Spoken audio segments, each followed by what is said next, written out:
I give the floor to the Secretary General, His Excellency António Guterres. President Uhuru Kenyatta, Excellencies, ladies and gentlemen. My thanks to the Government of Kenya for convening today's debate on the important issue of diversity, state building and peace. Your team captures a crucial but often overlooked idea that peace is not found in a piece of paper, it is found in people. More specifically, a diversity of people from different backgrounds coming together to chart a common course for a country. Parties to conflict can agree to end hostilities. They can agree to begin the long process of rebuilding a country, and they can even join forces to reconstitute a government. But without including a wide range of diverse voices at every step of this process, without bringing all people along, any peace will be short-lived. Long-standing grievances, inequalities, mistrust and social divisions do not simply vanish when the fighting stops. They can easily flare up again. And they can be worsened if people and groups hungry for change do not see their needs and vision for the future being addressed. We see this cycle playing out all around us. Each week, this chamber echoes with updates on the grinding conflicts that scar our world and their devastating humanitarian toll. One undeniable trend in this sharp increase in the number of non-state armed groups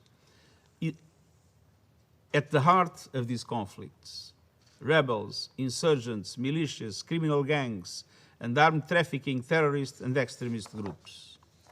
Many coalesce around joint identities or shared beliefs. Others are opportunistic, driven by the profits of crime or the promise of power. We are seeing also a rise in military coups. And as the joint UN World Bank study Pathways for Peace found, many conflicts are deeply rooted in long-standing inequalities among groups. People feel excluded and marginalized. They are denied the same opportunities and justice as their neighbors because of their culture, race, skin, color, ethnicity, or income.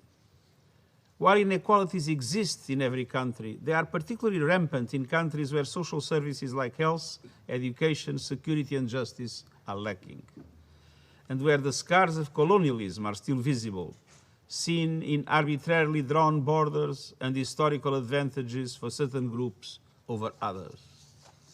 Against this backdrop, the COVID-19 pandemic has compounded inequalities and reversed development and peace-building gains. These inequalities and weak governance structures create a vacuum that is easily filled by the voices of intolerance and extremism that can lead to violent conflict. Conversely, inclusion is foundational to resilience and sustainable peace. Nowhere is this clearer than in the linkages between women's inclusion, gender equality, and sustainable peace and security, as this Council will discuss later this month. Excellencies, as countries look to build sustainable peace, they need to include and involve all segments of the population in the process of rebuilding communities and sustaining peace. The idea is at the heart of the twin General Assembly and Security Council resolutions adopted at the conclusion of the 2015 and 2020 Peacebuilding Architectural Review.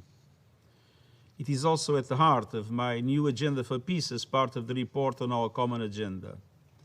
When we open the door to inclusion and participation, we take a giant step forward in conflict prevention and peace building. Excellencies, I want to emphasize three areas in particular. First, national institutions and laws must work for all people. The proposed new Agenda for Peace includes a strong emphasis on inclusion at every step of a country's journey, before, during, and after conflicts, and as state building takes hold and gathers speed. This means protecting and promoting human rights, including people's right to health, education, protection, and opportunity. It means implementing policies and laws that protect vulnerable groups, including laws against discrimination based on race, ethnicity, age, gender, religion, disability, sexual orientation, or gender identity. And it means working with all partners to develop strong national capacities anchored in human rights that can serve all people equally. Deuxièmement, les pays devraient envisager de donner plus de place aux régions infranationales. Les pays qui sortent de plusieurs années, voire décennies d'instabilité, ne peuvent se permettre d'ignorer l'opinion de pans entiers de la population et ainsi risquer d'attiser de futures rancœurs. Les gouvernements doivent trouver de nouvelles méthodes pour faire avancer la population ensemble, à l'unisson, par un dialogue constant, tout en reconnaissant et en respectant les différences de chacun, et même si cela implique de déléguer certains domaines d'autorité. C'est pourquoi l'Organisation des Nations Unies, à travers les missions et les bureaux nationaux, s'efforce de faciliter un dialogue de chaque instant entre les institutions nationales et les populations et groupes locaux. C'est la condition pour que toutes et tous puissent contribuer à façonner l'avenir de leur pays. And third, women, young people, and the most marginalized must be involved at every step on the way. Building and sustaining peace requires their voices and actions. That is why our peacekeeping operations and special political missions put a strong emphasis on greater inclusion and meaningful participation of women and young people. In Somalia, for example, UNSOM has trained young political aspirants from different political parties. And the mission has supported the government and women leaders in fully implementing the 30% gender quota in their country's elections. The Deputy Secretary General recently traveled there to highlight the critical importance of women's leadership in building and sustaining peace and security. As a global community, we must continue encouraging and supporting the full and active participation of women and young people in this journey. Excellencies, for countries emerging from the horrors of conflict and looking to a better future, indeed for all countries, diversity must not be seen as a threat. It is a source of strength, an anchor of peace and stability in parts of the world that have seen too little of either.